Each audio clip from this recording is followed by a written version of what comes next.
l'intervention d'aujourd'hui, qui est finalement assez courte pour un sujet assez large, est consacrée donc à la question de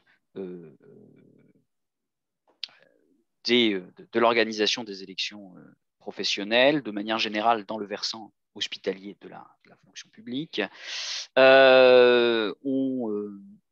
On va parler ici des principes généraux, un petit peu pas un petit peu, mais du calendrier, mais je ne peux pas aller dans la précision sur chaque thématique.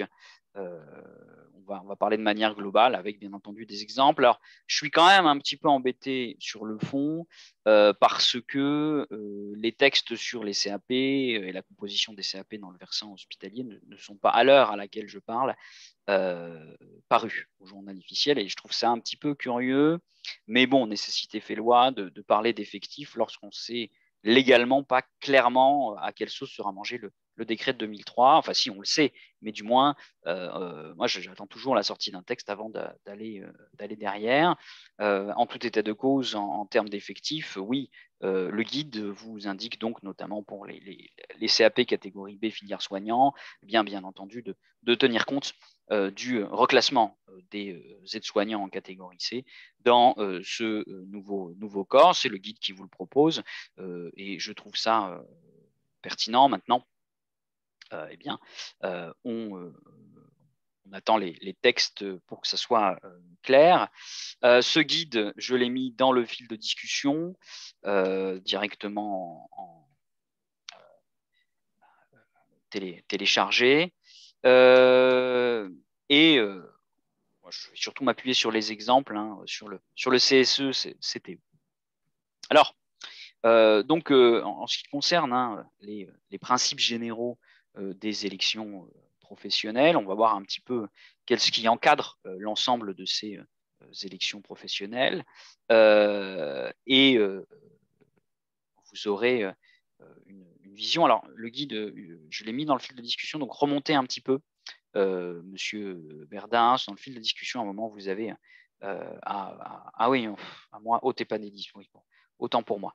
Donc, je vais essayer de vous le. Au pire, on vous l'enverra. Ouais. On vous enverra le diaporama et les guides. Moi, c'est bon, ouais. ils sont enregistrés. Vous Vous l'avez, embêtez bon, très pas bien. pour ça. Merci. Vous les aurez à la suite du webinaire. Ouais. Merci, Madame Richer. De rien. Donc, alors, en ce qui concerne donc ces élections, on est dans un moment qui est quand même un moment assez fort du dialogue social dans l'établissement, un dialogue social qui a quand même vécu différentes modifications ces dernières années, avec d'une part une fusion du CSE, CHSCT, du CTE, pardon, CHSCT, à travers la création du comité social d'établissement et son ménation, qui est la formation spécialisée. On est du coup un moment important aussi en termes de représentatifs VT des organisations syndicales sur les 5 prochaines années, et c'est un élément qu'il ne faut pas rater. Et du coup, la mobilisation de tous les acteurs est importante, surtout, comme je le disais, dans ce contexte qui est un contexte de la création du CSE, avec la fusion CTE-CHSCT et la création du CSE, dont la formation spécialisée en matière santé-sécurité au travail, et clairement une des formations du comité social d'établissement. Donc, on a, en élisant le CSE, on va donner indirectement mandat aussi pour les membres du CSE de désigner les membres de la formation spécialisée. Alors, il y a un impact direct là-dessus.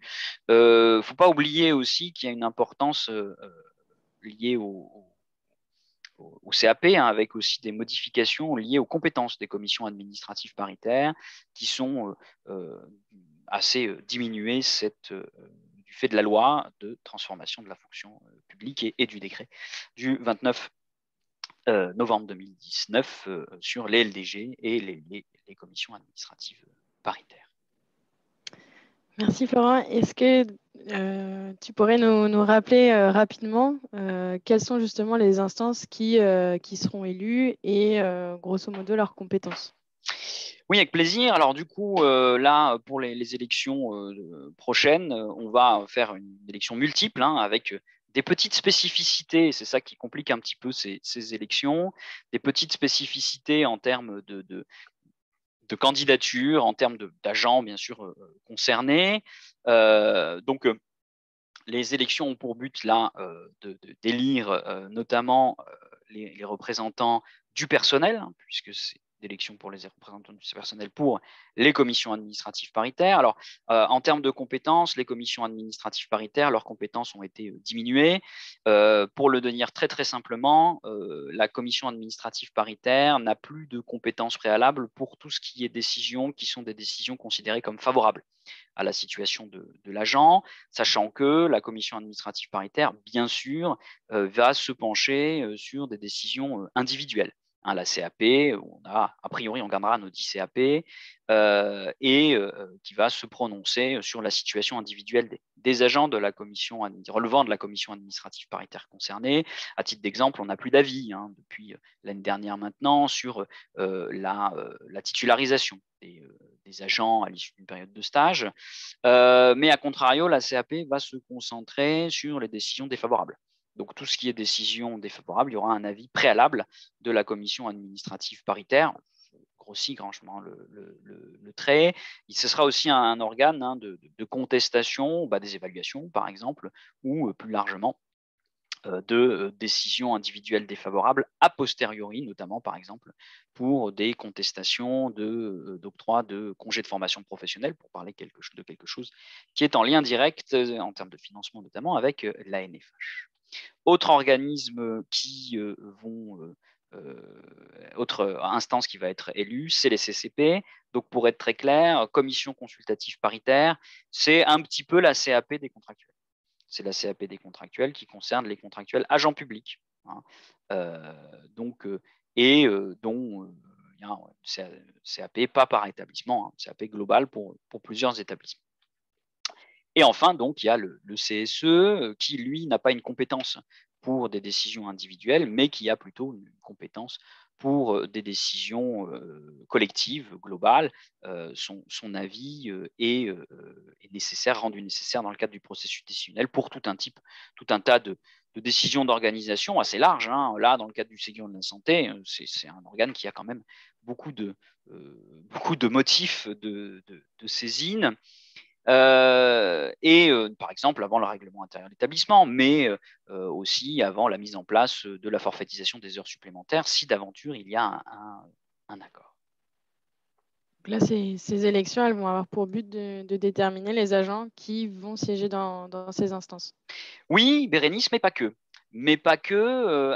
Ces élections, notamment par rapport au CSE, vont aussi déterminer ce qu'on va pouvoir qualifier de poids électoral des organisations syndicales qui vont déterminer les droits liés aux heures, à la formation, le droit à un local syndical, le droit de participer aux réunions de négociation. Donc l'enjeu, il va bien au-delà du simple fait de désigner des représentants au sein de ces instances. C'est aussi le résultat des élections au CSE qui vont déterminer qui peut et quel est le poids des organisations syndicales en matière de négociation collective. Puisqu'en matière de négociation collective, je vais avoir deux éléments. Un premier élément qui est un élément sur la possibilité de négocier. Donc, pour négocier, il faut avoir au moins un siège au CSE, négocier dans l'établissement, bien sûr. Et puis aussi, le poids électoral de ces organismes, de ces organisations syndicales, puisque en termes de négociation collective, c'est le résultat des élections du CSE qui vont déterminer le poids qui nécessitera, qui sera vérifié pour voir si l'organisation syndicale a bien 50%, ou les organisations syndicales ensemble réunissent bien 50% du poids électoral pour qu'un accord devienne valide. Donc un enjeu pour ces élections, notamment pour le CSE, qui est quand même assez important, parce que imaginons que je rate un truc et que j'ai une annulation des élections, eh bien, ça pourrait remettre en cause la légalité et l'opposabilité des éventuels accords qui ont été signés postérieurs à ces élections. D'accord. Et donc, quelles sont les conditions que les organisations syndicales doivent remplir pour pouvoir présenter des listes aux élections? Ça, c'est très important, en effet. La première chose, hein, et c'est ce que l'employeur va devoir vérifier, on va le voir un peu plus tard, c'est quelles sont les organisations syndicales qui peuvent présenter des listes pour ces élections. Eh bien, ce sont les organisations syndicales qui sont constituées depuis au moins 2 ans et à compter de la date du dépôt légal des statuts, et qui satisfont aux critères de respect de valeur et d'indépendance, et qui sont à jour, hein, de l'ensemble de la légalité de la gestion des organisations syndicales. C'est des dispositions, hein, qui ont été reprises par le Code général de la fonction publique. Et ça, par exemple, on sent que le guide il a été rédigé il y a un moment déjà, parce que le guide fait référence très souvent, hein, à l'article 9 de la loi 83-134, qui, de facto, depuis l'entrée en vigueur le 1er mars du Code général de la fonction publique, n'existe plus maintenant. C'est l'article L211-1 qui reprend ces dispositions. Alors, pourront quand même aussi, hein, présenter des listes les organisations syndicales affiliées à une union de syndicats de fonctionnaires qui remplit les conditions sus-mentionnées. Et donc, qui contrôle justement ces conditions? Alors, c'est l'employeur qui contrôle ces conditions. Simplement, bon, le guide le rappelle, et les organisations syndicales il y a toute une liste d'organisations syndicales qui sont présumées remplir les conditions de cet article L211-1, CFDT, CFECCC, CFTC, CGT, FO, CNI, UNSA, santé sociaux, Sud, santé sociaux, UNSA, santé publique et privée, la FAFPH, le syndicat des scientifiques hospitaliers, bref, hein, les grosses organisations syndicales connues. Ça n'empêche pas l'employeur de vérifier quand même si les conditions sont remplies, et ça n'empêche pas non plus la possibilité d'autres organisations syndicales, à partir du moment où elles satisfassent aux conditions susmentionnées, de pouvoir postuler. Et là, c'est l'employeur qui va justement vérifier ces conditions. On a une petite spécificité pour les organisations syndicales ou unions syndicales créées par fusion d'organisations syndicales ou d'unions de syndicats, et qui satisfont aussi ces conditions depuis au moins 2 ans. Merci. Et donc, la date des élections a enfin été fixée. Oui, hein, on a donc cette date du 8 décembre, hein, qui a été fixée par l'arrêté du 9 mars 2022, la date d'élection pour le renouvellement général des organismes consultatifs. Hein. Donc, du coup, ça concerne toutes les élections professionnelles de la fonction publique, dans les 3 versants d'ailleurs. Hein. Ce qui peut poser un problème pratique pour les types d'établissements si je ne mets pas en place le vote électronique concernant les urnes, par exemple, puisque c'est un objet dont j'ai besoin pour une élection, et il se peut que j'en ai pas, moi, dans mon établissement, et du coup, souvent, les prêts d'urnes sont possibles, mais là, comme c'est tout le monde en même temps, il se peut qu'il n'y ait pas assez d'urnes pour tout le monde, et donc, dans ce cas-là, il faudra soit en acheter, soit en fabriquer, mais si j'en fabrique, ça sera bien entendu pas en carton-pâte, puisqu'il faudra garantir l'inviolabilité de l'urne qui est concernée. Très bien. Donc là, cette date, elle a forcément un impact sur le déroulement des opérations électorales. Alors, sur le déroulement, potentiellement oui, sachant que bon, le scrutin, c'est le 8 décembre. Par contre, c'est clairement le point d'appui sur lequel je vais déterminer les délais qu'il faut respecter en termes d'affichage, de communication, d'affichage de l'effectif, hein, en termes de liste électorale, d'affichage de liste électorale, en termes de modification en termes d'inscription des listes de candidatures avec les délais pour contester. Hein. On va quand même beaucoup parler de temporalité dans notre échange. Et puis, ça peut avoir un impact sur le choix du vote électronique. Donc là, c'est une organisation quand même qui peut être assez sensible dans les établissements. Oui, et la preuve en est le nombre de personnes qui se sont inscrites à cette petite intervention. C'est que voilà, c'est ressenti quand même comme un enjeu majeur qu'il faut pas rater, même si finalement c'est pas tellement compliqué, hein, contrairement à des thématiques qu'on a pu voir ici, du type l'imputabilité au service ou de ce qu'on va voir sur le conseil médical et ses impacts en termes de gestion RH. C'est pas un sujet qui est très compliqué. Et bien entendu, moi, pour ceux qui commencent à me connaître, je réfléchis toujours en deux temps.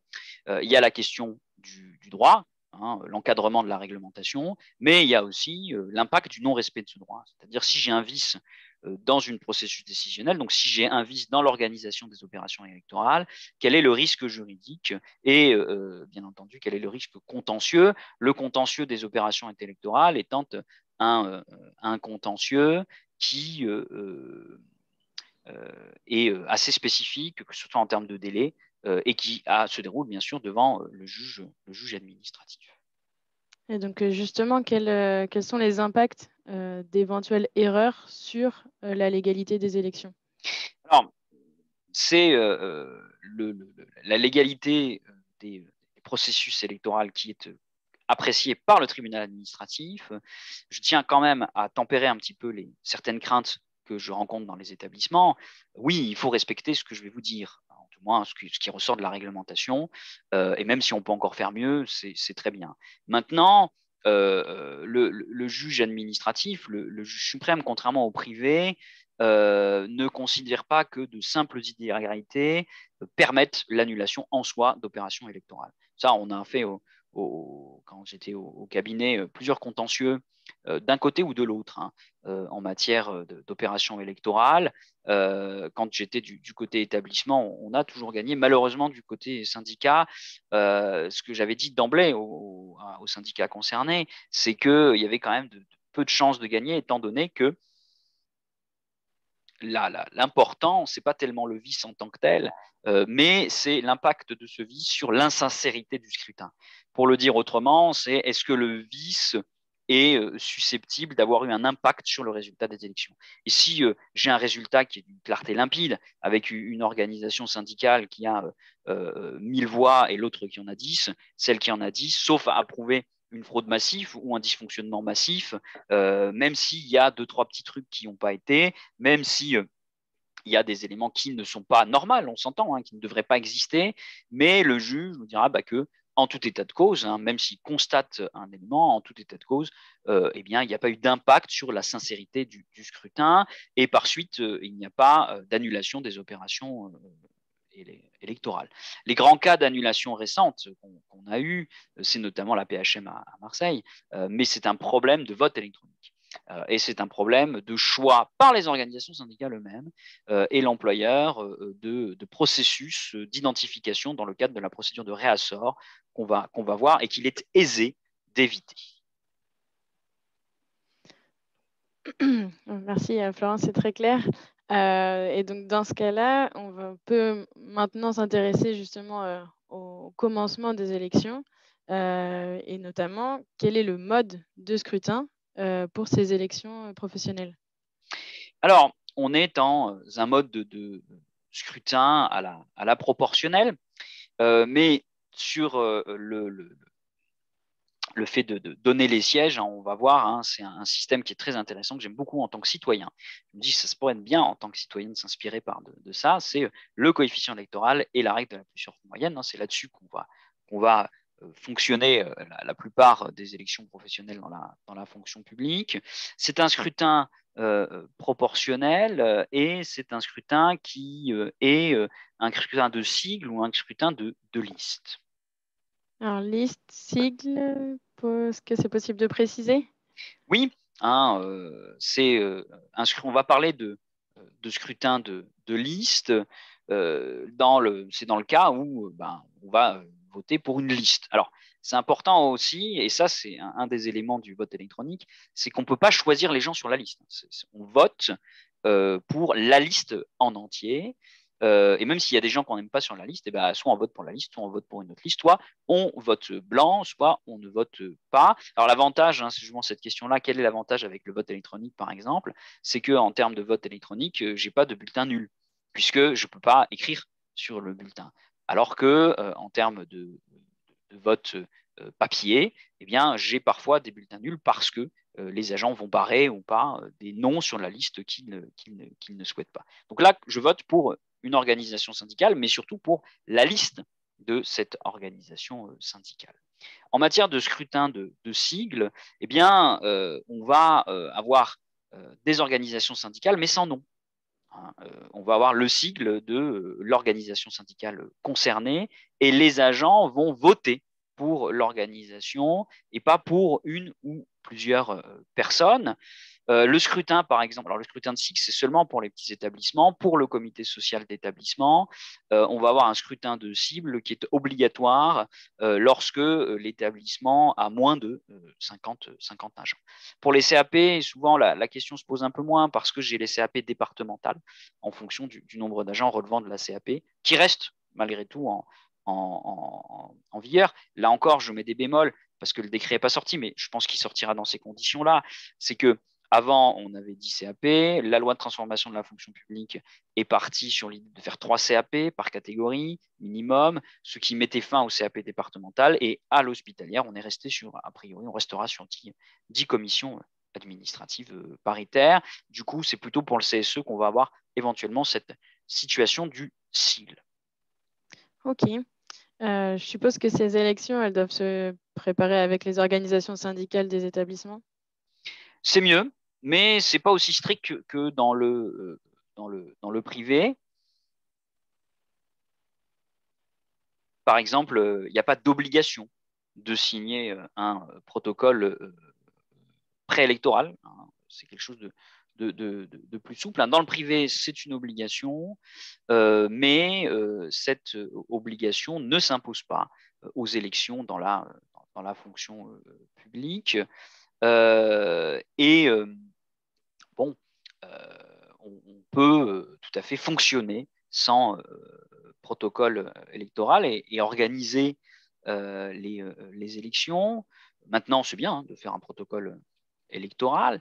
Rien n'interdit de réunir les organisations syndicales au sein de l'établissement pour discuter des dispositions relatives à la mise en place des élections, avec un objectif de rappeler les règles relatives à la mise en place de les élections, notamment le planning des opérations électorales, la détermination du mode de vote, le rappel dans le cadre de la propagande syndicale, notamment le jour de l'élection ou pendant la période électorale. On peut rappeler le positionnement chacun, que chacun respecte les éléments, d'indiquer, de discuter ou d'indiquer le lieu de vote lorsque c'est un vote physique ou un vote électronique sur le vote physique. Enfin, on peut tout mettre dans ce protocole électoral. On va en reparler un petit peu. Et il n'y a pas d'avis du CTE avant la décision justement d'organiser un vote électronique? Si, bien entendu, mais il faut faire la différence entre d'un côté le processus décisionnel qui amène à prendre la décision de mettre en place les élections électroniques, le vote électronique dans l'établissement, et de l'autre côté la rédaction d'un protocole électoral avec l'ensemble des acteurs. L'autorité organisatrice du scrutin peut en effet par décision, pris après avis du comité technique d'établissement et demain du CSE, mais aujourd'hui on est sur le CTE, décider donc de recourir au vote électronique par Internet et d'ailleurs la saisine du comité technique pour éclairer son avis comporte une analyse de l'intérêt de chaque mode d'expression et notamment le coût. Combien ça coûte le vote électronique parce que qui dit vote électronique dit de faire appel à un prestataire extérieur, les employeurs publics n'ayant pas la capacité en tant que telle de pouvoir organiser ce ce vote électronique. Et la décision doit aussi indiquer si le vote est uniquement électronique ou c'est une des modalités. On a aussi la possibilité de faire de l'électronique et du sur place. Bon, voilà, après, ça dépend. Après, même sur la mise en œuvre du vote électronique, on y reviendra un peu plus tout à l'heure. Mais on peut tout à fait garder. Jeudi, j'étais dans un établissement avec des représentants syndicaux et ils avaient quand même, malgré le vote électronique, garder la possibilité pour les agents de pouvoir un petit peu avoir cette démarche de venir voter dans un isoloir, cet acte un petit peu, cette petite messe de cette petite célébration comme en tant que citoyen, en tant qu'agent de ces élections professionnelles. Donc, l'un n'empêche pas l'autre. On peut donner la possibilité aux agents. Merci. Alors, revenons au protocole. Quels sont les éléments que ce protocole peut comporter? Eh bien, le protocole peut comporter, et tu utilises bien le terme, puisqu'il n'y a pas d'obligation, on a une certaine liberté. Donc, le protocole, il va déterminer les effectifs, enfin, la façon dont les effectifs sont déterminés, rappeler un petit peu la réglementation, rappeler la part respective d'hommes et de femmes. Donc, on rappelle que les listes, on va y venir, doivent respecter cette proportionnalité. Les modalités d'affichage, j'ai les éléments réglementaires, mais je peux aller au-delà. Je peux faire des affichages avant et je peux le préparer dans le protocole pour laisser le temps aux différents acteurs de pouvoir agir et interagir sur la situation. Donc, on peut s'entendre là-dessus. On peut aussi mettre les questions liées à la date des élections. La date est fixée par décret pourtant. Alors, par arrêté, pour être précis, oui, la date du scrutin, oui. Simplement, le vote électronique, lui, les opérations électorales pour le vote électronique, elles peuvent être réalisées sur le lieu de travail, pendant les heures de service ou à distance, pendant une période qui oscille entre 8 jours et 24 heures avant le 8 décembre, ce qui change les dates du scrutin. Et donc, du coup, dans le protocole d'accord, si je dis, voilà, on va faire un vote électronique sur 8 jours, ben, on va en reparler, ça va avoir un impact sur l'ensemble des délais. Et donc, il faut peut-être dans le protocole rappeler, du coup, les nouveaux délais, les nouvelles dates qui sont concernées par les différents éléments butoirs qui sont la conséquence de l'application de la réglementation. Alors, comme je le disais, on peut aussi dans le protocole indiquer la liste quand est-ce que la liste sera affichée, la forme du bulletin de vote, si c'est un bulletin de vote papier, et puis rappeler les règles concernant la propagande électorale, notamment le jour des élections. Il n'y a rien de pire d'avoir des débats comme ça, où il y a un tel, oui, il a distribué un tract, voilà. Rappeler un petit peu les règles de chacun pour éviter d'avoir à avoir ces éléments levés en cas de soulever comme moyen en cas de contestation du résultat des élections. C'est jamais agréable, une contestation du résultat des élections. En plus, entre la première instance, l'appel éventuel et la cassation, on peut se retrouver, avoir une annulation d'élections longtemps après, ce qui a un gros impact sur l'ensemble de la gestion de l'établissement. On va aussi pouvoir retrouver dans le protocole les possibilités de vote par correspondance, donc le vote électronique et ses modalités, et les modalités du scrutin, et enfin l'organisation des bureaux de vote. Donc, voilà, le délégué qui nomme comme assesseur et scrutateur, quel lieu, quel moment d'ouverture, et quels sont les éléments qui ont mis en place pour garantir la sincérité du scrutin lors des opérations de vote dans le bureau de vote. Donc, ce protocole est d'application stricte. Est-ce que c'est un moyen en cas de non-respect, d'annulation devant le juge? Non, ça reste une déclaration d'intention cette déclaration d'intention, si je ne respecte pas stricto sensu cette déclaration d'intention, certes, il faut essayer, bien sûr, mais si d'aventure j'y arrive pas ou il y a un souci, c'est pas ça qui nécessairement entraînera l'annulation des opérations électorales. Alors, outre ce protocole, j'invite les employeurs à mettre en place un comité de suivi qui permettra de pouvoir suivre les élections professionnelles au sein de l'établissement. Alors, composé généralement des représentants de la direction et des représentants des OS remplissant les conditions de candidature. Donc, ce n'est pas les OS élus, celles qui remplissent les conditions de candidature. Et le rôle de ce comité sera d'être informé de la mise en œuvre de ces opérations et aussi éventuellement des difficultés dans la mise en œuvre du protocole d'accord électoral qui aura été éventuellement signé avant de lancer l'organisation des opérations électorales. Merci pour ces précisions. Alors, le nombre de représentants de chaque instance est déterminé en fonction de l'effectif. Est-ce que c'est possible de préciser un petit peu cette notion d'effectif? Oui, c'est une question importante parce qu'il faut faire la différence entre, d'un côté, la notion d'effectif et de l'autre côté, la notion d'électeur et plus largement de liste électorale. Alors normalement, les gens qui nous écoutent auraient dû déjà fixer leur effectif, même s'ils ne sont pas obligés de l'avoir affiché, on va revenir. Bon, c'est typiquement le genre de choses qui n'est pas problématique parce que d'un point de vue purement légal, aujourd'hui, je n'ai pas la capacité juridique pour fixer l'effectif des CAP. Étant donné que je n'ai pas les règles nouvelles sur les CAP. Et pourtant, on me demande de le faire et je le fais. Et ça prouve bien, encore une fois, que si je vais devant le juge pour demander l'annulation de l'élection d'une CAP ou de toutes les CAP, en disant oui, monsieur le juge, l'effectif n'a pas été arrêté au moins 8 mois avant et n'a pas été affiché, bon, j'espère que le décret sortira d'ici là, au moins 6 mois avant, du coup, je demande l'annulation des élections. Non, le juge dira, mais est-ce que ce retard a eu un impact sur le résultat des élections.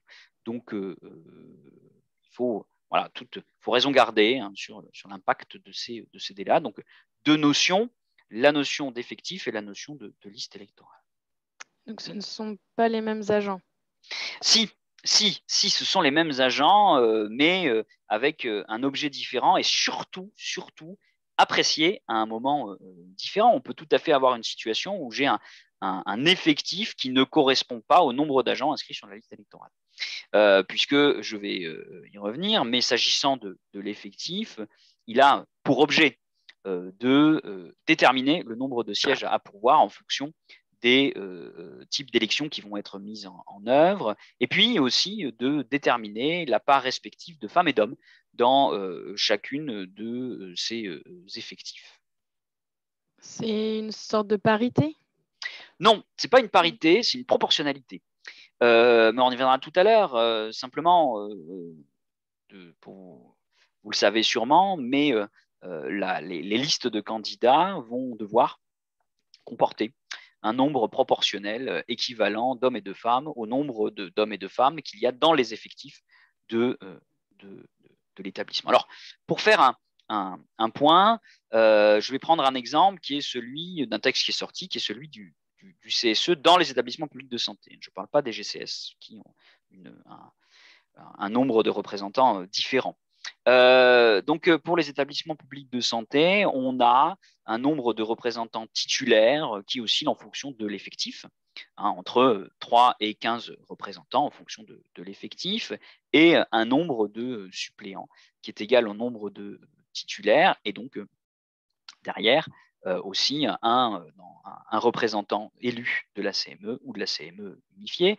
Donc, l'effectif va servir à déterminer le nombre de représentants dans chaque au CSE, au comité social d'établissement, et indirectement aussi d'ailleurs, c'est une autre histoire, mais c'est lié, c'est indirectement aussi dans la formation spécialisée. Pas la formation spécialisée de site, puisque pour la formation spécialisée de site, on prend le nombre d'agents sur le site, mais pour la formation spécialisée, ex-CHSCT, enfin futur ex-CHSCT, eh bien, on va avoir un nombre de représentants équivalent entre le nombre d'agents du CSE et formation spécialisée.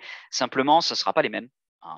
Et on en parlera sûrement lors d'une autre intervention. Donc, au CSE, quels sont les électeurs? eh bien, sont électeurs les fonctionnaires en activité, en congé parental. Donc, les positions statutaires d'activité, tu les connais, Bérénice, c'est l'activité, la disponibilité, le détachement et le congé parental. Donc, ce sont les 4 positions statutaires du fonctionnaire. Donc, quand on parle de fonctionnaire en activité, ça concerne tous les agents qui sont en position statutaire activité, y compris s'ils sont dans le cadre du congé pour raison de santé ou de CITIS, en congé parental, accueillis en détachement ou mis à disposition au sein de l'établissement, les stagiaires, les agents contractuels, droit public et de droit privé, les agents mis à disposition d'organisations syndicales et les agents mis à disposition ou détachés auprès d'un GIP. Grosso modo, si je le dis autrement, eh bien, ce sont tous les agents, sauf les agents mis à disposition ou détachés auprès d'un autre établissement, les agents en disponibilité, les personnels de direction et les élèves des écoles et des centres de formation, à l'exclusion de ceux qui sont en études professionnelles, qui sont toujours en position d'activité dans l'établissement. Voilà, grosso modo, ça donne ça. Alors ça, ce sont les électeurs au CSE. On n'a pas les mêmes forcément en CAP et en CCP, puisqu'en commission administrative paritaire, les électeurs qui vont servir à déterminer l'effectif, ce sont ceux qui sont titulaires et qui sont titulaires des corps correspondant à la CAP correspondante. Et pour les CCP, ce sont les agents contractuels de droit public des différents établissements, puisque c'est l'organe de représentant des agents contractuels de droit public. Cette liste d'électeurs, elle va servir en effet au calcul de l'effectif. Simplement, j'y reviendrai après, on va apprécier la qualité d'électeur au moment de la date de l'élection. Alors, on a une date d'affichage de la liste électorale qui peut faire l'objet d'une contestation et de modifications, mais ça reste que l'appréciation de la qualité d'électeur, elle se fait jusqu'à la veille du scrutin. Ce qui veut dire que si, par exemple, j'ai un agent qui part à la retraite la veille du scrutin, il n'est plus électeur. Et donc, je vais modifier la liste. Alors que l'effectif, lui, il est apprécié au 1er janvier de la date des élections. Et donc, on va regarder la qualité d'électeur au 1er janvier de la date des élections. Il faut aussi faire la différence entre, d'un côté, cette qualité d'électeur et de l'autre côté, la qualité pour pouvoir être élu. Pour pouvoir être élu, il y a des conditions qui sont un petit peu différentes. Et en plus, pour couronner le tout, qui sont différentes en fonction du type d'élection qui est concerné. Par exemple, pour le CSE, pour pouvoir être éligible, il faut être depuis 3 mois au moins dans l'établissement. Alors ça, on ne le retrouve pas dans le guide, pour le coup, alors que le décret est assez clair sur la question. Ce n'est pas le cas pour les CAP et c'est le cas pour les commissions consultatives paritaires. Qui plus est, pour le CSE, ne sont pas éligibles, ne peuvent pas candidater, ne peuvent pas être inscrits sur la liste, les agents qui sont en congé de longue maladie, de longue durée ou en congé de grave maladie. Ils sont pourtant électeurs, mais ils ne peuvent pas être élus. Alors attention, là je parle que du CSE. Pour les CAP, ce sont d'autres conditions. J'y reviendrai. Les agents qui ont été aussi ne peuvent pas être élus, les agents qui ont été frappés d'une rétrogradation, d'exclusion temporaire de fonction de séjour à 2 ans, à moins que ça soit effacé de leur dossier ou qu'ils aient bénéficié d'une inadmissibilité. Et bien entendu, on y reviendra, les agents frappés d'une des incapacités énoncées à l'article 6 du Code électoral, c'est-à-dire l'impossibilité de pouvoir être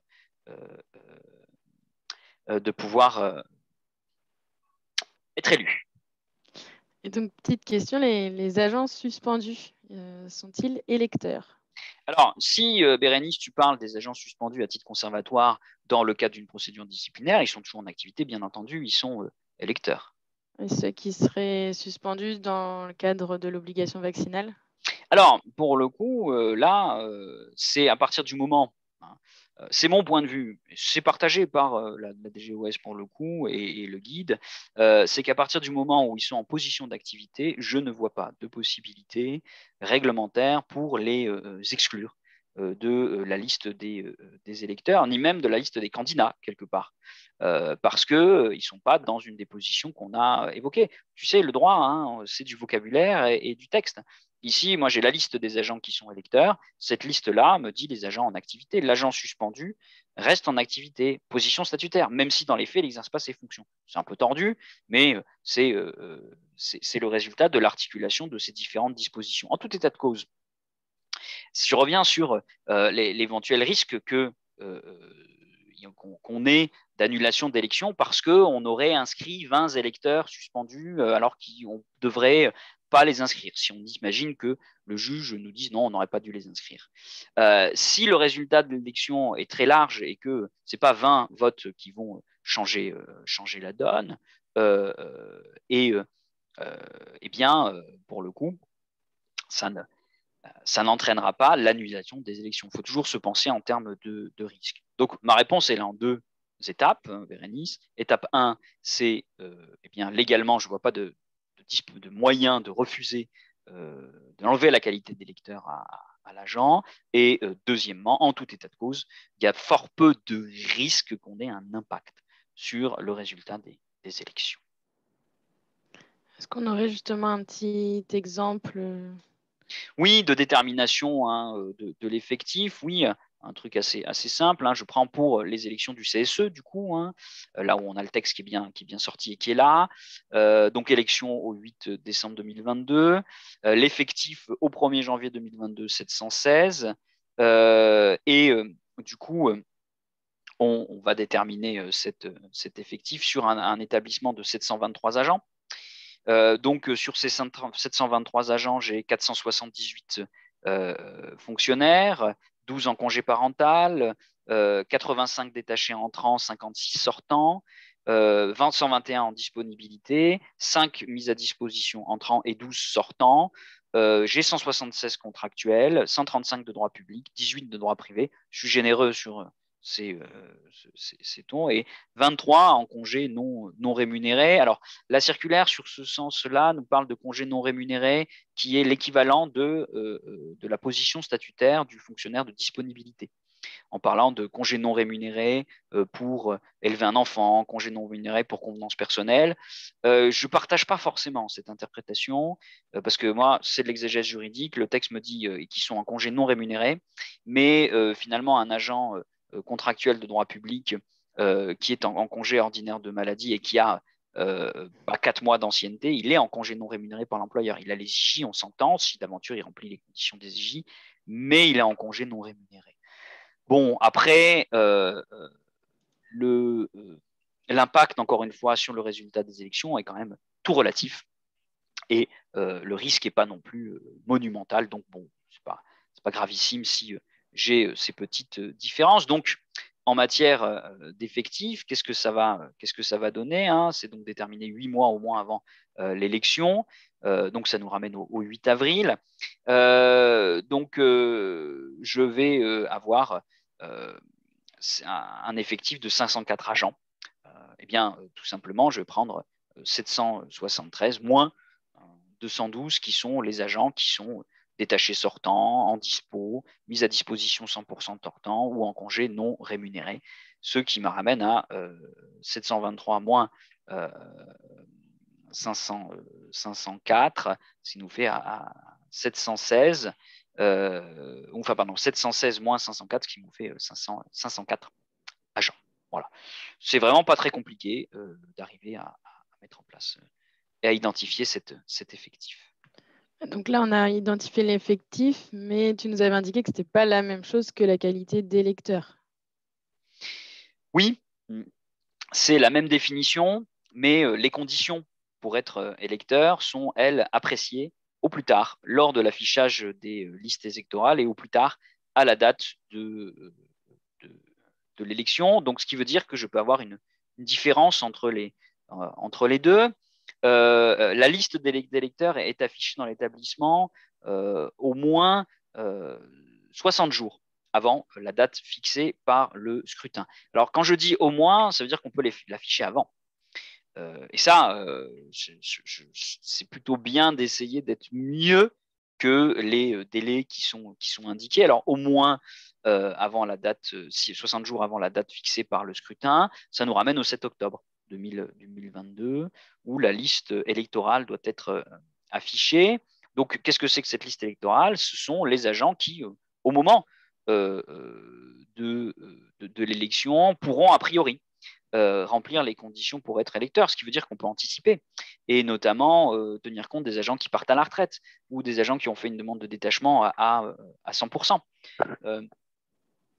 Donc, on peut anticiper déjà l'évolution statutaire qu'il y a à avoir. Cette condition d'affichage, hein, elle concerne les trois types d'élections. Mais cet affichage n'empêche pas, on y reviendra, une modification de cette liste qui peut être modifiée jusqu'au plus tard, la veille du scrutin, lorsqu'il y a une situation qui entraîne, une situation qui n'était pas prévue, qui entraîne l'acquisition ou la perte de qualité d'électeur. Imaginons qu'entre la date d'affichage et les élections, on ait un agent qui soit licencié pour abandon de poste. Bon, bah, il irradiait des cadres, il perdrait de facto la qualité de lecteur. Hein. Donc, l'objectif de l'affichage de cette liste, il est important parce qu'il est de permettre aux agents de prendre rapidement connaissance de cette liste et de savoir si oui ou non est électeur, notamment, nous dit l'instruction, la circulaire, lorsque on a un risque que les élections aient lieu pendant une période de congé. C'est aussi cette liste-là qui sera utilisée pour la mise en place du vote électronique par l'employeur. Est-ce que la liste telle qu'affichée pourrait être contestée? Oui, bien sûr. Hein, la liste, elle peut être contestée dans un délai de 8 jours, suivant son affichage. Alors, contestée pas tellement par un contentieux, mais simplement, on pourra demander l'inscription ou la radiation qui, dans un délai de 8 jours, hein, c'est-à-dire au lendemain de l'inscription de l'élection, c'est-à-dire du 8 octobre 2022 au 17 octobre 2022 inclus. Une fois que ce délai est passé de 8 jours, si d'aventure il y a des demandes d'inscription ou de radiation, eh bien, c'est l'employeur qui a 48 heures suivant ce délai pour afficher les modifications apportées à la liste.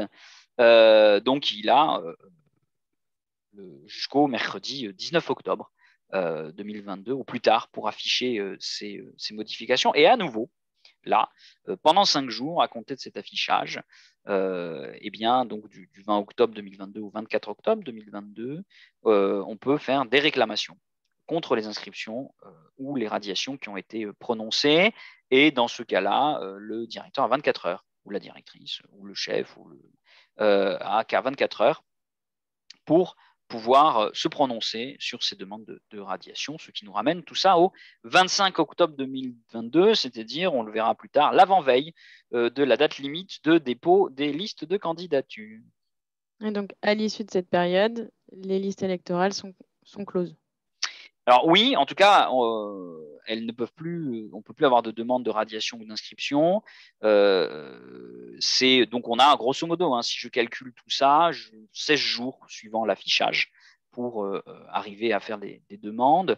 Et du coup, c'est clos et je ne peux pas les modifier.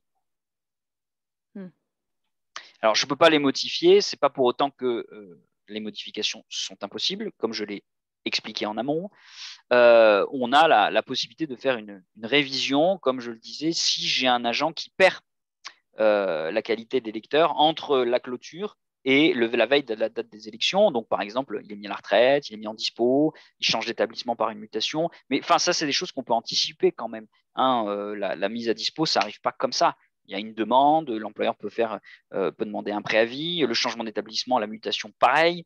Ça tombe pas comme un cheveu sur la soupe. Oui, la démission, oui, pourquoi pas. L'abandon de poste aussi, l'exclusion temporaire de fonction, ou la révocation. Mais enfin, on a quand même commencé la procédure avant, donc on peut peut-être essayer d'accélérer le truc pour prendre la sanction avant que l'agent soit dans cette situation-là. Ou alors, l'inverse. J'ai un agent qui a fait une demande de reprise à l'issue d'une période de dispo et il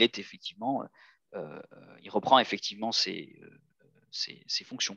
Donc, cette qualité d'électeur, il peut évoluer. Alors, pour les CAP, bien entendu, la modification des listes après clôture et avant le jour du scrutin peut intervenir si un agent change de corps ou a fait l'objet d'une promotion à la catégorie supérieure. Il peut être malin d'essayer d'éviter de faire des campagnes de promotion pendant cette période-là, du coup, et d'attendre à un autre moment avant de prononcer un changement de corps par la promotion ou un changement de corps par mobilité dans un autre établissement ou un autre corps. Alors, par contre, hein, dans ce cas, l'inscription ou la radiation, c'est le directeur d'établissement qui la prononce, soit à son initiative, soit à la demande de l'intéressé. Et donc, encore une fois, on va jusqu'à la veille du scrutin. Et c'est immédiatement porté au personnel par la voie d'affichage. Et ça ne change pas hein, le nombre de sièges. Pour voir vraiment l'effectif, même s'il y a une variation, il ne change pas, sauf s'il y a une variation de plus de 20%. Mais bon, ça peut arriver en cas de fusion d'établissement. Ça peut être bien d'essayer d'éviter de faire des fusions dans ces cas-là. Merci Florent pour ces précisions. À présent, qu'en est-il justement des candidatures? Alors, en ce qui concerne les candidatures, donc je l'ai dit, il faut faire la différence entre les effectifs et les électeurs.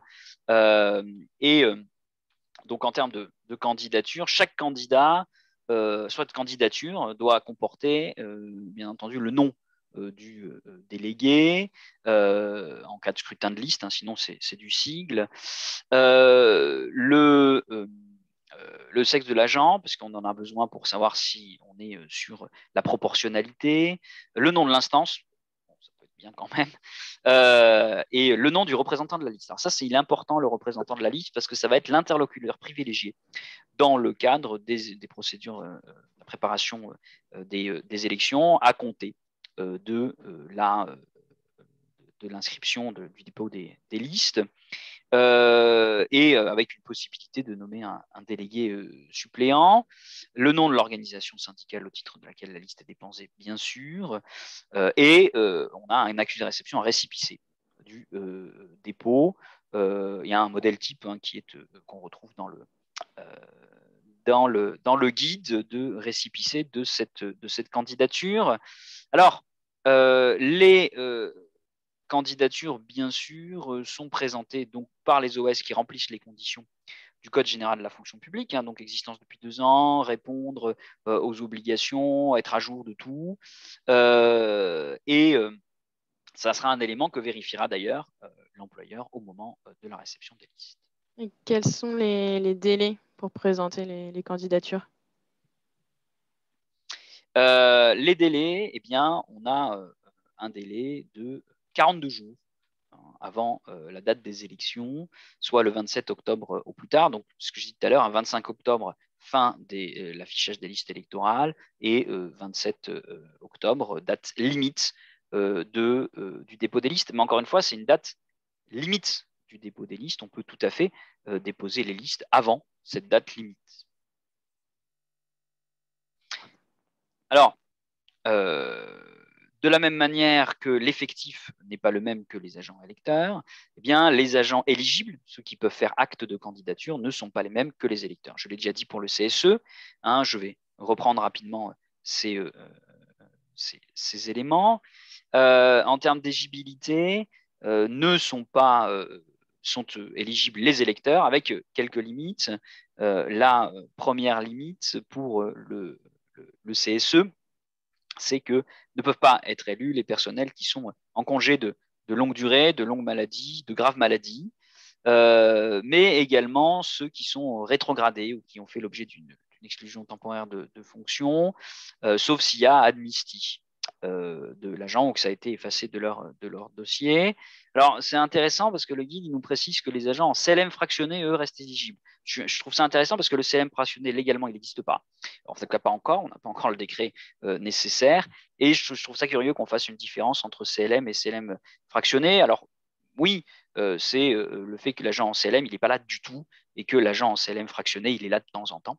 En fonction du nombre de jours de CLM qu'il a organisé. Donc, il y a une pertinence. Hein, pour le coup, moi, ce qui m'embête, c'est que juridiquement, il n'existe pas. Concernant les commissions administratives paritaires, eh bien, bien entendu, seront éligibles les fonctionnaires relevant de la CAP concernée. Alors là, c'est différent hein, par rapport au CSE, c'est qu'il suffit qu'il ne soit pas en CLD. S'il est en CLM ou en CITIS, par exemple, il peut candidater. Et pareil, on a la même condition liée aux sanctions disciplinaires.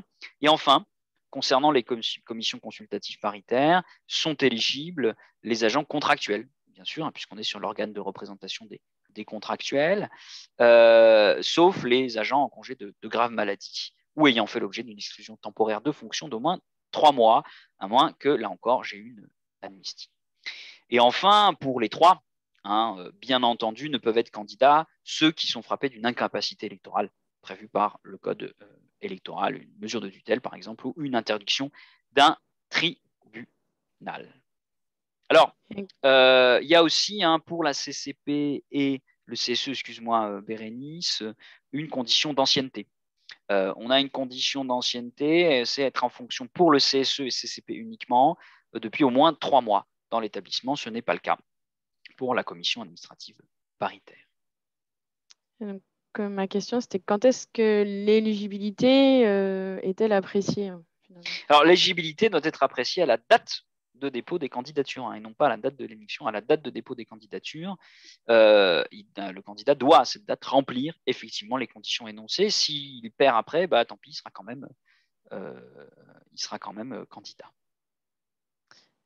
Autre question, s'il n'y a pas de candidature, est-ce que quelque chose est prévu? C'est vrai que j'ai plusieurs établissements qui ont cette peur-là. Je ne vais pas avoir de candidat. S'il n'y a aucune candidature de liste ou de sigle, eh bien, c'est tirage au sort parmi les électeurs. Alors après, tirage au sort, maintenant, obliger les agents A, ça c'est une autre question, mais bon, j'ai bien peur que pour certains établissements, notamment pour le CSE, c'est un problème qui se pose, étant donné que de la même manière que la relation au travail change en ce moment, la relation à la représentation syndicale change aussi. Et c'est un vrai risque. Est-ce qu'il y a la possibilité de présenter des listes qui seraient incomplètes? Seulement dans le cas du CSE. Seulement dans le cas du CSE, on peut présenter des listes qui sont incomplètes. Sinon, dans les autres cas, elles doivent être complètes. Pour le CSE, malgré tout, ce n'est pas n'importe quoi. Il faut un nombre de noms au moins égal aux 2 tiers, arrondi à l'unité supérieure, pour pouvoir que cette liste soit acceptable et comporter un nombre pair de noms, puisqu'il y a autant de titulaires que de suppléants, ce qui nous fait un multiple de 2, ça fait nécessairement un nombre pair. Et bien entendu, il y a toujours la question du nombre proportionnel de femmes et d'hommes correspondant aux parts respectives de femmes et d'hommes représentés au sein de l'instance concernée, au sein de l'effectif concerné dans l'instance concernée. Ça, là-dessus, la proportionnalité, c'est par rapport à l'effectif CSE, par rapport à l'effectif de l'ACAP, par rapport à l'effectif de la CCP. Oui, donc nous y voilà la proportionnalité. Est-ce que tu pourrais préciser? Alors, oui, souvent, il y a une différence, une incompréhension entre, d'un côté, la parité et de l'autre côté, la proportionnalité. On est donc dans le décret de 2017, qui est le décret général qui s'applique sur la représentation des hommes et des femmes dans la fonction publique. Dans les 3 types d'élections, on a la même problématique, la même condition. C'est que je dois avoir un nombre proportionnelle équivalente aux proportions de l'effectif au CSE, à la commission consultative paritaire et aux commissions administratives paritaires, et qui doit s'apprécier par rapport, comme je le disais, à l'effectif concerné. Et donc, si on applique cette proportionnalité, mais qu'on n'aboutit pas à un résultat entier? Alors, lorsque l'application de ces dispositions n'aboutit pas à un nombre entier, eh bien, c'est l'OS qui procède indifféremment à un arrondi à l'entier inférieur ou supérieur. Il n'y a pas de règle globale. C'est l'OS comme elle le souhaite. Dans le cas des organes paritaires, les représentants de l'administration doivent aussi respecter un critère de représentativité homme-femme? Oui, dans le cas où il y en a plusieurs, bien sûr, c'est 60-40. Et pareil, arrondi comme on peut. C'est donc pour les commissions administratives paritaires ou les CCP, le CTE n'étant pas paritaire. Et donc là, une nouvelle fois, les listes de candidatures déposées, est-ce qu'elles sont contestables? Oui, alors, contestable, là, pour le coup, c'est le bon mot, Bérénice, parce que quand on parle de contestation, moi, je pense directement au juge administratif. Et donc, il y a un dispositif spécifique pour la recevabilité des listes de candidature avec un contrôle du juge de la légalité. Enfin, pas vraiment un contrôle du juge de la légalité, un contrôle du juge de la décision de l'employeur de considérer une liste comme n'étant pas, ne pouvant pas être recevable, mais en se basant uniquement sur le critère de la possibilité de présenter une liste, c'est-à-dire le critère de l'ancien article 9 bis de la loi du 13 juillet 83 ou maintenant de l'article L211-1 du Code général de la fonction publique, c'est-à-dire au moins 2 ans, avec des critères, être à jour, que l'OS a la possibilité de déposer cette liste. Donc on a un délai de contentieux très court contre cette décision de l'employeur. Si je suis une OS qui dépose une liste et l'employeur considère que les conditions de recevabilité de la liste, parce que l'OS ne remplit pas les conditions, ne sont pas remplies, il va prendre une décision motivée. Il va prendre une décision motivée au plus tard, le jour suivant la date limite de dépôt de la candidature. Et c'est cette décision motivée qui va pouvoir faire l'objet d'un recours devant le tribunal administratif, un recours en plein contentieux, où le juge va apprécier si les conditions pour pouvoir présenter une liste sont remplies. C'est un délai très court, de 3 jours à compter de la date de limite de dépôt de candidature. Et en théorie, l'employeur, le juge, il a 15 jours pour se prononcer. Je dis en théorie parce qu'il n'y a pas de conséquences si il ne respecte pas ce délai. Alors, seuls les OS dont la candidature est rejetée peuvent faire un tel recours, sachant que la recevabilité d'une candidature qui ne remplit pas les conditions, elle pourra être un moyen pour obtenir l'annulation globale des opérations électorales. Alors, mis à part ce contentieux de la capacité à présenter des listes, on a d'autres éléments de contrôle. En effet, l'employeur doit contrôler l'éligibilité des candidats, mais aussi le nombre de candidats figurant sur la liste, qui doit comporter à la date limite de dépôt un nombre de noms obligatoirement au moins égal au nombre de sièges de représentants titulaires et suppléants, à pourvoir pour les différentes instances, aux 2/3 et au plus pour les CSE, le respect de la règle de représentation équilibrée des hommes et des femmes. Bref, tous les éléments qu'on a vus de qualité de candidature, la qualité des lecteurs et autres, tout ça, ça doit être vérifié par le juge. Et donc, quels sont les délais? Alors, en matière de délai, donc au-delà parallèlement au délai de recours contentieux contre la recevabilité, on a un délai de 8 jours suivant la date de dépôt. Et puis, à l'expiration de ce délai, on a la possibilité de contester, de constater des irrégularités. Et donc, sur ces mêmes 8 jours, si l'employeur constate ces irrégularités, il porte sans délai à la connaissance des délégués les modifications qui sont nécessaires. Ces délégués peuvent alors procéder dans un délai de 5 jours à compter de... Oula, est-ce qu'il y aurait la possibilité de préciser justement les dates? Oui, il y a beaucoup de dates, je suis d'accord depuis qu'on a commencé. Ce que je vais te proposer, Bérénice, c'est un petit rétro-planning sur les principales étapes pour voir un petit peu ce que je dois respecter. Donc, premièrement, on est bien d'accord qu'on a le début, 8 mois avant le scrutin, soit le 8 avril, je vais donc calculer mon effectif qui est apprécié au 1er janvier. Et derrière, 6 mois avant le scrutin, soit le 8 juin au plus tard, je vais afficher le nombre de sièges à pourvoir avec la proportion de femmes. Je peux le faire avant. Il y a beaucoup d'employeurs qui ont fait leur effectif. Ce n'est pas une liste, c'est juste l'effectif. Paf, combien combien dans les effectifs, donc combien sont électeurs, c'est-à-dire je le rappelle, ce sont les agents titulaires contractuels de droit public et de droit privé, et on exclut bien sûr le personnel médical, les PHC et les PH. Et c'est un organe de représentation des agents, mais pas un PHPAC, c'est la commission médicale d'établissement qui est compétente pour les EPS concernés. Une fois que j'ai fait ça, j'ai donc 60 jours au moins avant la date des élections, c'est-à-dire le 7 octobre, l'obligation au plus tard d'afficher la liste électorale, c'est-à-dire la liste des agents qui vont pouvoir élire, participer à l'élection. À partir de là, comme on l'a vu tout à l'heure, j'ai un délai de 8 jours, c'est-à-dire du 8 au 17 octobre, pour vérifier les inscriptions sur ces listes. Ensuite, j'ai l'affichage des éventuelles modifications demandées par les agents ou toute personne qui souhaite une modification.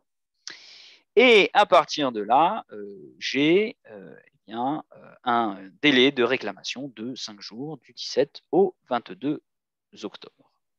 Donc ça, ce sont les délais sur l'affichage et le suivi de la liste électorale.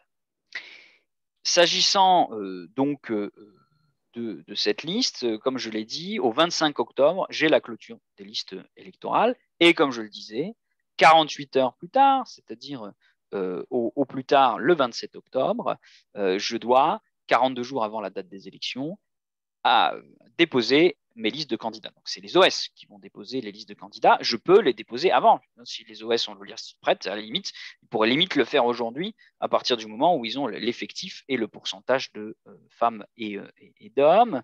Une fois que cette liste est déposée, eh bien, j'ai la question de la recevabilité et la possibilité de contester l'irrecevabilité par une décision motivée de l'employeur devant donc le juge administratif avec donc ce délai de 15 jours.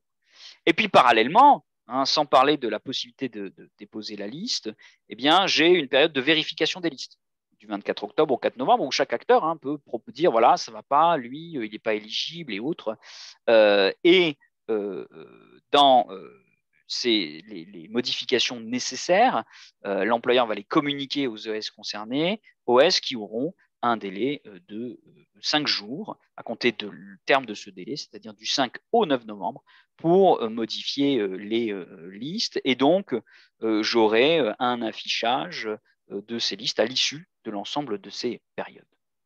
Enfin, au moins 15 jours avant, je vais devoir communiquer le matériel de vote qui sera nécessaire. Donc, ça m'amène au 23 novembre. Et puis donc, le 8 décembre, j'aurai mon fameux scrutin qui me permettra de déterminer les représentants du personnel qui vont être élus.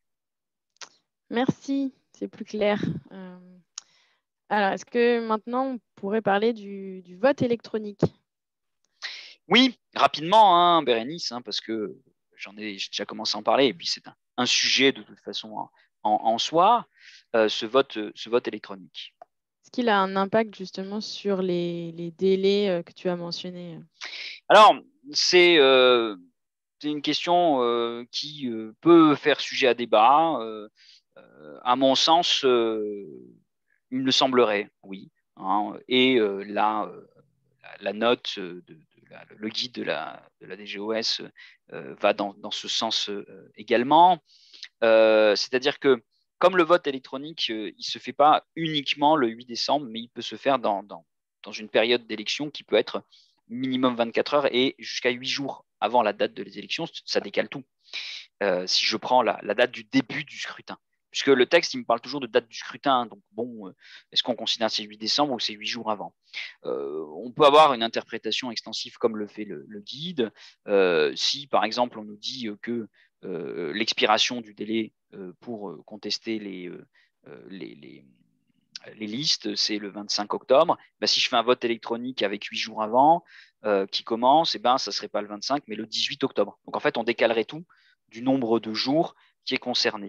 Alors, est-ce que ça aura un impact sur la légalité des élections? Encore une fois, tout dépendra de la réalité de cet impact. C'est-à-dire que là, par exemple, quand on parle de moi, déjà, je veux dire, est-ce qu'on n'est pas au jour près, quoi? C'est pas grave. Si j'ai fait mon effectif, si je l'affiche le 8 juin, alors que j'ai des élections qui vont commencer en vote électronique le 2 juin, le 2 décembre, donc j'aurais dû afficher le 2 juin. Est-ce que ça entraînerait la nullité des résultats? Non, clairement pas.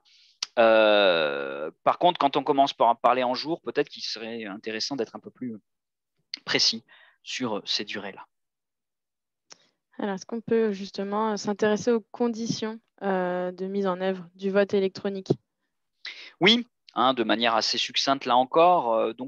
Le retour au vote électronique, c'est un recours qui doit respecter. En fait, l'objectif, c'est d'avoir les mêmes garanties de sécurité qu'un vote en physique. Donc, il faut que ça respecte la sécurité des opérations électorales, l'accès au vote de tous les électeurs. Donc, ce qui fait que, par exemple, c'est un vote par Internet, du coup, tout le monde n'est pas équipé d'informatique, et ce qui entraîne la nécessité d'avoir des ordinateurs sur le lieu d'exercice des fonctions afin de permettre aux agents qui ne peuvent pas voter de chez eux parce qu'ils n'ont pas les outils de pouvoir voter au lieu de vote. Il faut que ça respecte le secret du scrutin. Alors, les employeurs qui mettent quand même un isoloir sur le lieu, c'est sur le lieu d'exercice des fonctions, le caractère personnel et libre et anonymat du vote, l'intégrité des suffrages exprimés et la surveillance effective du vote. Alors, le problème, c'est qu'on est face à de l'électronique et du coup, on a toujours le risque que il y a un problème technique, pour le coup, on y reviendra, mais l'objectif, c'est d'avoir les mêmes règles et les mêmes, la même sécurité pour ce vote électronique qu'en réel.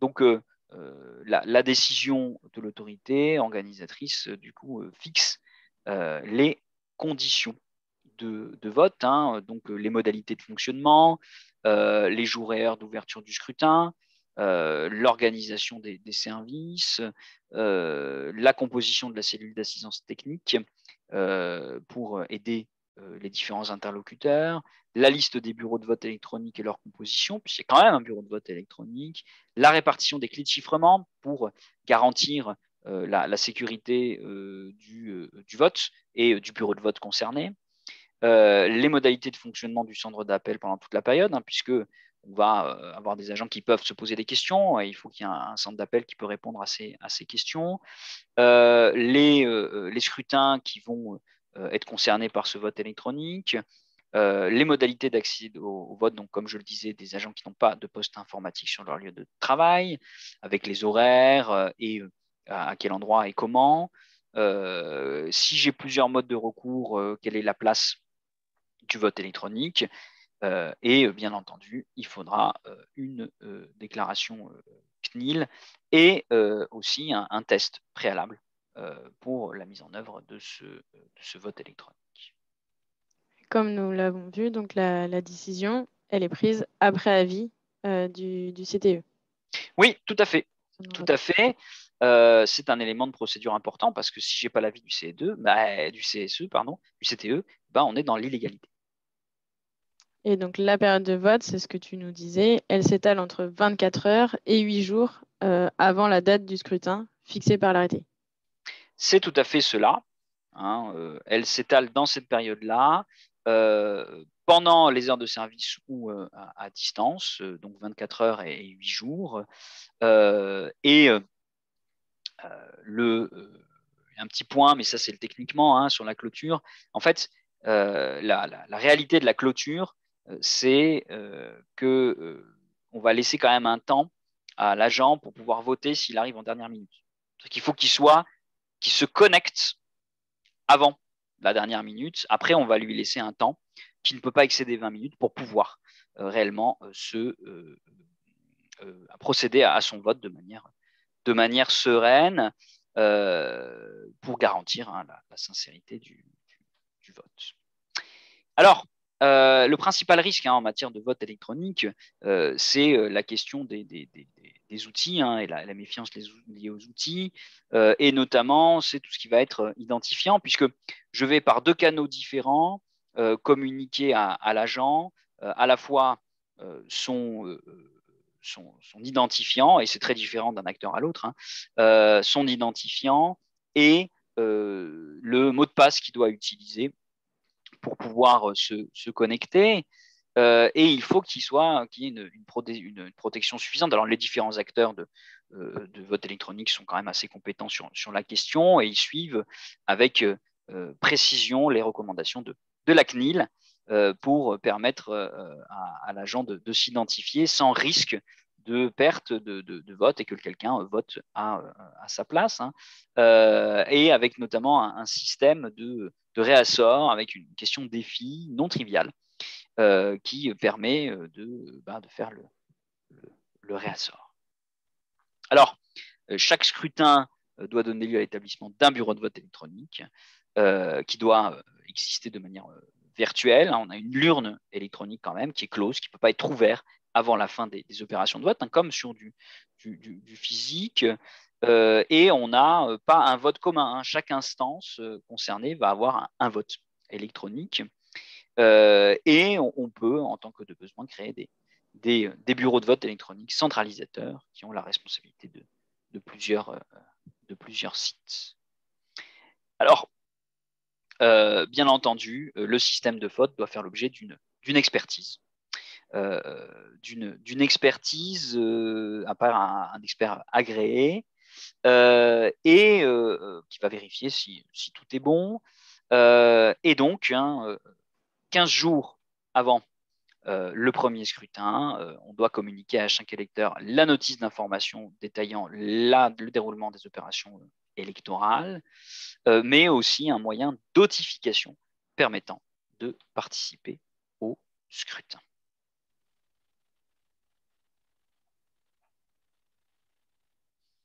Alors, je ne sais pas si c'est clair pour toi la notion de réassort, Bérénice. Peut-être que ce n'est pas clair pour tout le monde. J'en ai beaucoup entendu parler, mais est-ce que ça a un impact sur le vote? Dans l'absolu, non. Le réassort, c'est quoi? C'est quand un agent a perdu ses identifiants. Et la procédure de réassort permet à l'agent de récupérer les identifiants qu'il a perdus pour pouvoir voter, alors qu'il n'en a pas eu la possibilité. Et si le système plante? Alors, si le système plante, c'est un risque. Tout système de vote doit comporter un dispositif de secours qui va pouvoir prendre le relais du dispositif principal des opérations de vote.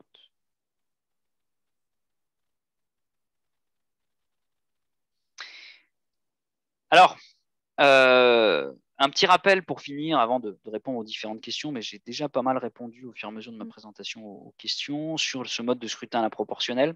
En 2 mots, en fait, on va utiliser le coefficient électoral et la plus forte moyenne. Donc, comment c'est le coefficient électoral? C'est assez simple. C'est qu'on va diviser le nombre de suffrages valablement exprimés par le nombre de titulaires à élire. Si je prends là un établissement avec 5 organisations syndicales, avec les résultats suivants, on a un nombre de suffrages exprimés de 3510 et on a 15 sièges à élire de titulaires. Ça me fait un coefficient électoral de 234. Ce qui fait que lors de la première répartition, je vais prendre les différentes instances et je veux regarder à l'intérieur de chaque instance combien il y a de fois le coefficient électoral. Donc, 1106 divisé par 234, il y a 4 fois 234 dans 1106. Il y a 4 fois 234 dans 1011. Donc, 1106 divisé par 234, ça fait 4 virgules. Donc, on prend 4 sièges. 836 divisé par 234, 3 sièges. 441, 1 siège et 116, 0. On a 12 sièges qui ont été pourvus sur les 5. Et donc, du coup, derrière, on va attribuer les restes à la plus forte moyenne. Donc, la plus forte moyenne, c'est quoi? C'est que je vais prendre le nombre de suffrages exprimés pour chaque organisation syndicale, divisé par le nombre de sièges déjà acquis, plus 1. Ce qui fait que je vais avoir, pour les différents syndicats, 4 sièges, 221, 1106 divisé par 4 plus 1, 221, 1111 divisé par 4 sièges déjà fait plus 1, 202, et ainsi de suite. Ce qui fait que c'est ces 3-là qui ont le plus gros score, et c'est ces 3-là qui vont avoir chacun un siège supplémentaire, donc on va avoir la dernière répartition suivante pour chacune des organisations syndicales. Bien, je vous remercie. On a eu pas mal de petites questions, mais j'ai déjà répondu un petit peu à ces questions